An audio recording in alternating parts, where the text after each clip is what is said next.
Historia de la filosofía, por Nicolás A. Bagnano, volumen 3, 282, parte séptima, la filosofía entre los siglos XIX y XX, capítulo 13, el neoempirismo, 813, Carnap, dato, protocolo, predicados observables.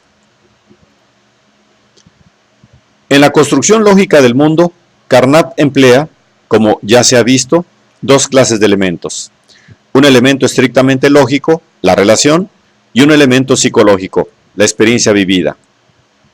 Estos dos órdenes de elementos designados con nombres diversos constituyen los temas fundamentales de todas sus investigaciones sucesivas.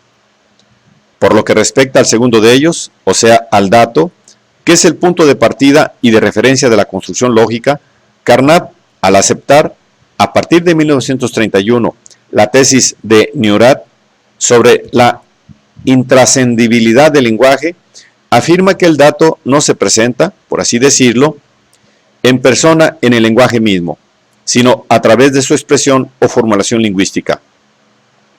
En el ensayo El lenguaje físico como lenguaje universal de la ciencia, publicado en Erkenntnis 2, 1931, Carnap distingue en la ciencia del lenguaje sistemático y el lenguaje de los protocolos. El primero comprende las proposiciones generales o leyes de naturaleza. El segundo está constituido por proposiciones protocolares que se refieren inmediatamente al dato y describen el contenido de la experiencia inmediata e incluso las más simples relaciones reales cognoscibles.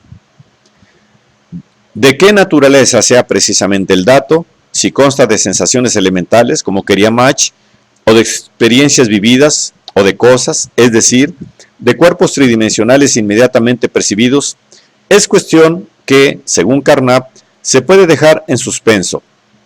Las proposiciones protocolares permiten la comprobación de la ciencia, si bien esta comprobación nunca concierne a cada una de las proposiciones de la ciencia misma, sino a todo el sistema, o por lo menos a una parte del sistema.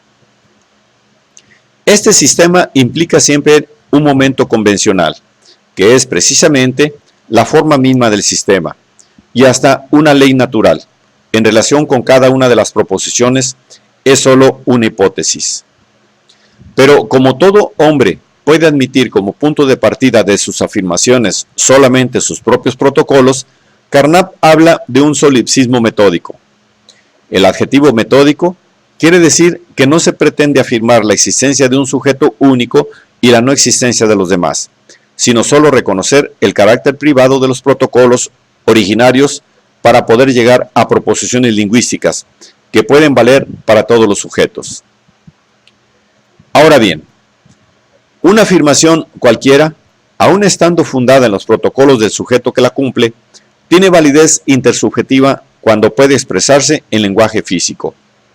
Dice Carnap, si dos sujetos tienen diversas opiniones sobre la longitud de un segmento, sobre la temperatura de un cuerpo o sobre la frecuencia de una oscilación, esta diversidad de opiniones nunca se atribuye en física a una insuperable diferencia subjetiva, sino que se trata más bien de llegar, con un experimento apropiado, a la unificación de aquellas opiniones. Por tanto, el lenguaje físico es por sí mismo intersubjetivo y válido universalmente. Y en la medida en que las diversas ciencias, incluidas entre ellas las del espíritu, psicología, sociología, etc., son auténticamente ciencias, deben expresarse en lenguaje físico y trasladar los llamados fenómenos psíquicos o espirituales a estados o condiciones de cuerpo físico.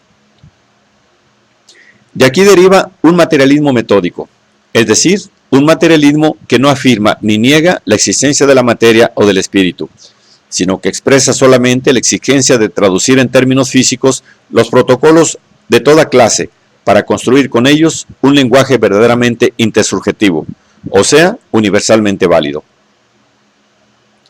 Mientras en la construcción lógica del mundo el dato se presentaba en el lenguaje en persona, en la forma de la experiencia inmediata, en esta segunda fase de las investigaciones de Carnap, se presenta en la forma de una expresión lingüística, la proposición protocolar, que deja libre la interpretación de la naturaleza del dato mismo, que puede ser cosa o proceso psíquico.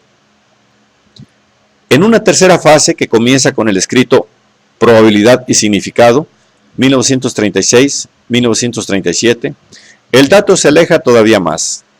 Se presenta en la forma de una posibilidad, la posibilidad de reducir, mediante un proceso más o menos largo y complejo, los predicados descriptivos del lenguaje científico en predicados observables, que pertenecen al lenguaje cosa, es decir, al lenguaje que empleamos en la vida de cada día al hablar de las cosas perceptibles que nos rodean. Naturalmente, los predicados observables son ya la transcripción lingüística al lenguaje común, de la posibilidad de obtener ciertos datos.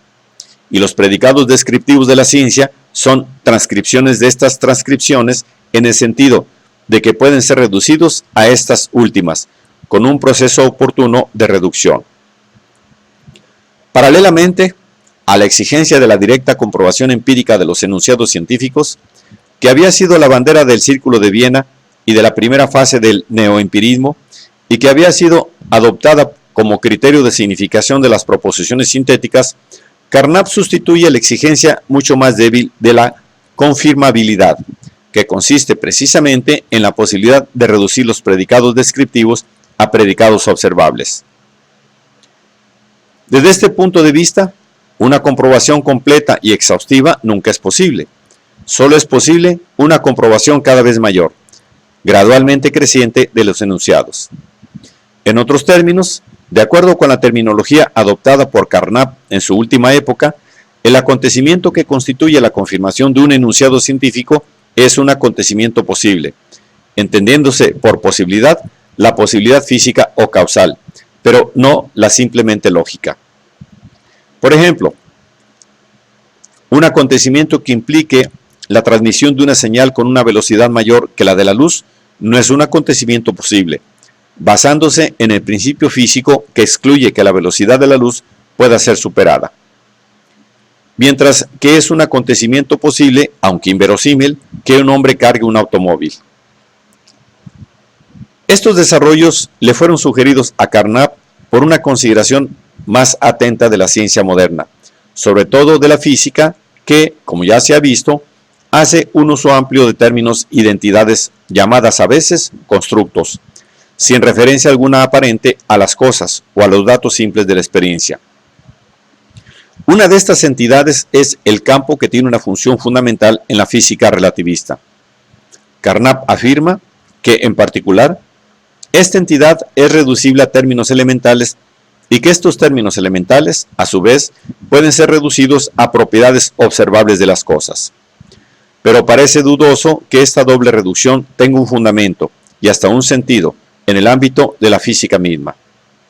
El propio Carnap ha observado que, en física, comprender una expresión, un enunciado, una teoría, significa la capacidad de emplearla para la descripción de hechos conocidos o la predicción de hechos nuevos, y que, por lo tanto, una comprensión intuitiva o una traducción directa de un enunciado científico en términos referidos a propiedades observables no es ni necesaria ni posible.